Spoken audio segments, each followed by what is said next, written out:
What's up, guys? This is the CRCA Race 1.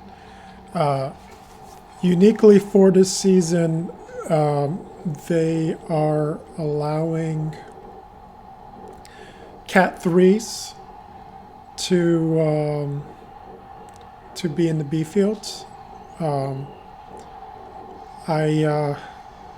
Last year I catted up to 3 from a 4, but that typically, like up until this year, that makes you go into the A field, automatic 1, 2, 3 fields, with the B field being 4 exclusive. So this year, they changed that, and yeah, it made all the difference. Now, notably, they made it fair for teams that participate in the CRCA Team Cup, where they can't earn points for races that they do outside of their main category. So if you're racing under in the B group as a 3, you can't score points for your team. I'm an unattached rider. I mean, I'm attached to the CRCA team as a whole because you have to as a club member, but I don't participate in the, I'm not in with any other team because I just, I don't know. I've been on a couple teams already, and they make you pay money, or you have to wake up like super early in the morning, and I'm like, yeah, okay. I rather just train on my own and see where it ends up. So for today, I finally figured out how to put like some overlays on the video. I used the Garmin Verb edit software, and I had to export it twice, once to flip and join the videos, and the second time to put the overlay on there. Throughout the race, like, my goal was to just sit on the back, realizing that I super tired. I hadn't pack finished. Like last week I raced and I was off the back right away. So I was not taking any risks. I was not confident in my fitness. For me, I just wanted to hang on the back. And spoiler alert, I did do that. I pack finished with these guys. And I was really happy I did. But I mean, I felt like I barely made it to the end because like, my hip was sore. I'm not sure why my hip was sore. I got that new saddle the other day, and then I did 75 miles of the hundreds for the Zwift ride, and then I had a sore hip. So this is first lap here. Up until this downhill is neutralized, and that was just to show people this descent here. Now, throughout this race, I'm pretty much tail gunning. I'm just like going.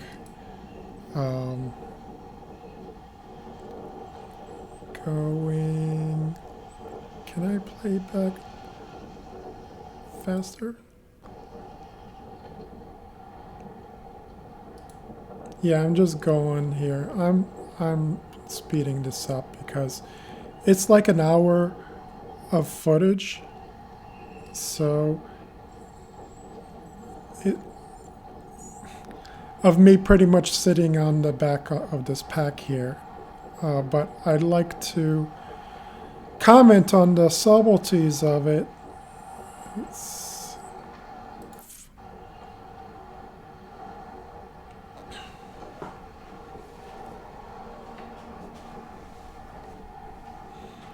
So I'm surprised this works with the thing here. So yeah, up the hill, my power does spike.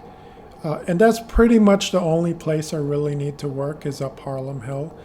Most of the time, my watts, it's just like, okay, here's 300 watts. It goes up here, it goes down. For me, I wasn't really worried about the watts. I was more along the lines monitoring my heart rate. And for me, like I put that as a top data field on my screen because I'm using that to gauge whether what my heart rate zone is. So for me, my max heart rate is 186, FTP 330. I weighed in 85 kilograms this morning, 6'6". I weighed so my with the max heart rate, zone 2 is like basically 111 to 147 beats per minute. I guess if you're going by watts, it could go up to 248. But as I witnessed with the Zwift ride, holding 248, I was like my heart rate was not aligning to that. But my FTP just went up, so like I will need time to do that. But I got through an hour of it without dying, so that was okay. But back to the race here. Yeah, you see, this is the back half of the lap. Approaching back on the downtown side. And you can see I'm like really well recovered here. I'm just sitting in, chilling. I barely have to do anything. I think for the race, I averaged around 200 watts. So I didn't really have to do much. There were plenty of guys that did fall off the back. And you'll see, like in the race, some people, you could tell the difference between the Cat 4s and the Cat 3s by their numbers. The Cat 4s have a number above 300, and the Cat 3s have a number below it. So there were a few Cat 3 guys, and I guess they had the same idea as me, is just to sit in here like number 208 there, yeah, this was the start line there going through again, and this is like it picks up a bit here, like I saw people like jumping around and stuff like that, but I realized from last week, and this is like something that's really key in like the relationship I'm in and everything, is like I just can't, like blaming people is not the answer. Like I just cannot blame anybody but myself for whatever is going on. I have to, well, don't blame myself either. Just be responsible for myself. And people doing all kinds of weird shit, as long as it doesn't touch my front wheel, as long as I'm not a part of a crash or something, like fine, but like even if it does end up that way, fine. I hope not. I saw someone after the race. I saw someone did fall off the bike. The ones that on my thing, but they had a busted up saddle. Their chin was busted up. I was like, oh man, I'm glad I wasn't in that A race today. That looks awful. But that's how hard those guys race. Like I figure, for Cat 3, like I've been racing for such a long time. Like I'm not anybody special. The only thing I got special is that I'm tall. But as an athlete, it's like I was given the gift of being tall. I'm smart enough to be a software developer, but I'm not strong enough to be a decent athlete. You know, the only reason why I'm able to like even stick with these guys to do anything is because I'm consistently training. That's it. If I wasn't consistently training, you know, this would not be very fun for me because I would be off the back every time. And for the longest time, that was the case. For the like literally, so I started racing in 2016. I wasn't consistently pack finishing races until 2019. I had hired a coach. You know, I lost a whole bunch of weight. You know, I did all the things. It did not make a difference in my ability to finish races. But you know, 2019 things started turning around, and it wasn't so much weight. It was like a mix of consistent training, a good mental attitude. Like I tell you, if you're depressed, it is really hard to train. So like anything that's going on in your life, you know, self-doubt, you know, self-blame, all that stuff. I've been there. Oh my God. It's hard to dig yourself out of it, and you're the only one that can really do it. You know, you can hire a therapist to help you do it, but they, you know, through some trickery, you know, they trick you into not doing, like, unscrewing your brain. And like, I'm happy to report that, you know, through therapy, I was able to resolve my own issues with depression, and that in turn made racing a little easier, made training a little easier. I had prescribed workouts from the coach, and any time that I would like miss an interval, like I just miss an interval, I would just quit the workout. I was like, no point in continuing. And now it's like, whatever, you know, it happens. It happens, you know, I've like, and now, I guess like this year, I've been really, really adopting the Zone 2 training modality. And yeah, that's a real game changer, because now I can really add on the volume. Of course, I'm doing it gradually, but like I'm training around 10 hours per week. I have more than 10 hours per week. I just don't have the legs to do it. Like I need to have rest. But technically, you know, beyond work, I used to be like a hardcore gamer. I used to like find time to spend like 30 hours a week in addition to my full-time job playing games. Now that I'm in a relationship, I can't really do that. But you know, my relationship doesn't prevent me from training, which is good. So do that. Still play some games, but not so much anymore.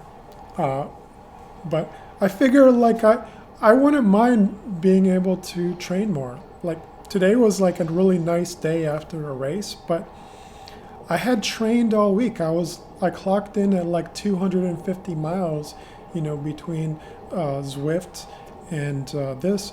It was mostly Zone 2 stuff, but you know, I realized it's like, you know, I just need to let that go, because you know, it might be a nice day and all, but I really need a break. And it's the reasoning simple. My next hard workout is on Tuesday. It's on Tuesday, and this next week, like this past week, that was Zone 2 recovery stuff. There's still a lot of Zone 2 work built into this next week, but I also have like VO2 max anaerobic stuff coming up, so that's going to be a lot of fun. So yeah, this happens a bit. This was one of the things that happened a few times in this race, where a lot of people started dropping off, and I just had to just pick up the effort. Like I saw these people were going slow, and you just have to. This is where you just have to work. And like I felt like my heart was going to pop out of my chest, but I was like, just push through it. And It's more than mental attitude. One of the things that I've adopted lately is, is changing my nutrition. So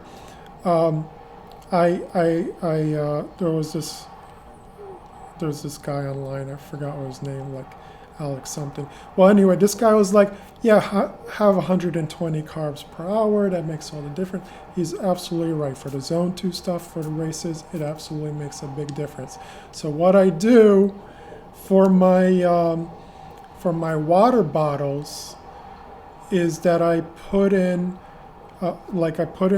half a cup of sugar, so that's 100 grams of carbs, and like sugar is really, really cheap. It's like I used to spend all kinds of money on scratch and have to double it up, and it just tastes awful. Sugar, not so great tasting. I add like some Crystal Light with it. It's okay. So a little bit of Crystal Light, a little bit of sugar. You could add salt in it if you want to, but like drinking salt water is just like something else. So I just stick to the sugar and the Crystal Light, and that works out pretty well. So like taking regular sips. Now, like of course you can bring gels and stuff like that, but this race was an hour and 15 minutes. So in order to meet a gel nutrition strategy of 100 grams per hour, I would need like one goo gel that has 23 grams of sugar. So I would need to have 5 of them, one every 15 minutes. So that would be a lot of fumbling around in my back pockets and stuff like that. And like I don't feel comfortable at all doing that in the pack. I just rather not do that. So instead, it's in the water bottle.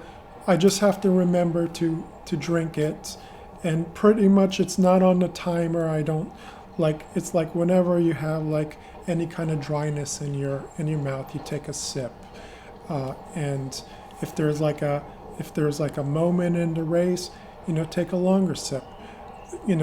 Whatever makes sense. That's like for this race, I brought 2 water bottles. Unfortunately, like at some point in this race here, it's going to come up because like it also moves the camera. But what happened was that the water bottle like just popped out. I got these new carbon cages. I guess I hit a pothole down the hill somewhere, and the water bottle just came right out.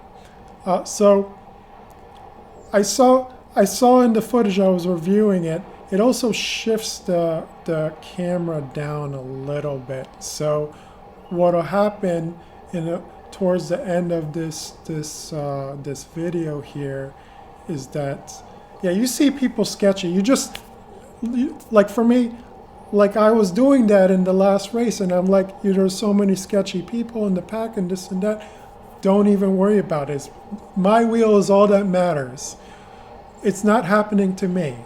I don't have to worry about it. I'm just sitting in here, relaxing, having a good time. I'm not worried about that. I could be closer to these guys, but I just wasn't comfortable with doing that. But I really, I don't feel like I wasted anything doing this. Like my top watts for the entire race was like 800. Like I could do 1200. So not anything special, but I didn't even do anything special. Like I did some minor efforts here, and that was it. So yeah, look, this is the part that really gets people. It's like, and I notice all so well. It's like you go up the hill, and you just can't recover. And so I see these guys, like they're going down the hill, and I'm wondering, are they letting open a gap here? Do I need to close it down? And no, everyone's bunching up and slowing down, and have a chance to catch on. So that's something that just was not happening in Randall's Island last week, and like I guess at the end of the day, it's just a very narrow course, and a lot less people. Like they had a field cap, uh, whereas this does not have a field cap. So but typically there's like 100 people, up to 100 people in a race. I'm not sure if there was 100 today, but I know at the beginning of the race when we started, there were a lot more people in the race. But towards the end, a lot of people dropped off. And like, I was surprised because I know I passed quite a few people. I was sitting on the pack, but every time I looked over my back shoulder, no one was there. I was like at the back of the pack, perfectly at the back of the pack. And I guess, I'm 6'6". I'm like pretty much the tallest guy that's racing in New York City. I by there's a guy that's like 2 inches shorter than me, but for the most part, I'm the tallest guy. People love sitting on my draft, but if you see the way I was riding, it's like unless you can like deal with the surges, like people riding on my draft is not a great idea because like for me, I'm just sitting on, zone 2 and stuff like that. Heart rate is pretty chill. I had, I'm fairly relaxed here. Even though there's gapping and stuff like here, I don't really have to do anything special to stay with these guys. Just have to sit in, relax. That's it. I was also quite tired. Like, I don't know. I had to wake up at 4 a.m. this morning. The race actually started at 6:15, but I like to get up, an hour before I have to leave. I actually bike to all my races and bike back, so I'm not one of those people that drive everywhere. So on the same bike I race on, so that's has some unique things. Okay, so that's the bell lap. So this is the final lap of this race. And I was like, I know from talking to people that have won this race that pretty much if you want to go for a W in this race, you have to be in the front of the pack by like right after the Harlem Hill. Like before that, you're it's okay, but like if you're not in the front of the pack by then forget about it. It's going to be really hard to move up. So like some people here, they're like, oh, this guy is trying to claw up. Yet this is like right before the downhill. It's a little bit dangerous to try to move up too many positions because the construction hits you. It's like, okay, we don't have that lane anymore. So go downhill, and I'm like, okay, yeah, I'm not descending super great right now, but it's not a big deal. I'm just chilling, And then I realize, okay, this is not so good. I better put on some watts here. So here we go. I just put on the watts. Okay, this guy's falling off. Okay, putting some more watts on. What's this guy doing? I'll let him go. Let him go.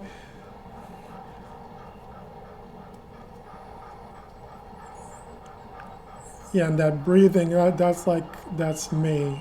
I'm surprised it keeps all the audio when you speed it up in this VLC thing. Yeah. It was a fast. Well, it seemed pretty fast, but you can see the miles per hour there. That's going up the hill. I'm not sure. well, I think, yeah, it was averaging like 25. So up the hills, it's obviously slowing down a bit. But yeah, Central Park has a lot of rollers besides Harlem Hill, and Harlem Hill is basically flat. I mean, it's a 3% grade, and it takes Cat 1 2s around 45 seconds to climb, or 3 4s, close to a minute. So it's not too bad. But yeah, if you're like in this race and you're unable to climb Harlem Hill in a minute or less, uh, and you're off the back today because at that hill, that's probably why. That's probably why. And I know it all too well. And it's like, well, how do you even get there? Well, you have to descend properly first of all. Um, it does, drafting does help, but going up the hill, I'm still getting a draft from this many wheels back. I'm still getting a draft. It's not a zero draft. It's not like Zwift where you're 2 meters off the back wheel and you're basically not in the draft anymore. No, and in real life, this is like a truck in front of me, and it really extends farther back than you think, and that's why I'm able to sit in here and just look at what's going on. I know everyone hits the brakes right at that turn right there, and I just well, I don't need to hit the brakes to do that. So that's the perfect opportunity to just get a free, free scoot up there. So that's what I do. So this is the final stretch of the thing here, and yeah, it was just, for me, pack finish. I was really happy about it at this point. I made it to the end. I wasn't falling off, and then we get to this final bit here, the final sprint, and I was pushing just like everyone else here, and I make it over the line, and that's the race, and that was a lot of fun, and I'm happy, really, really happy, and I'm not going to watch it again, but yeah, I hope you guys enjoyed the review there, and with that, have a good night.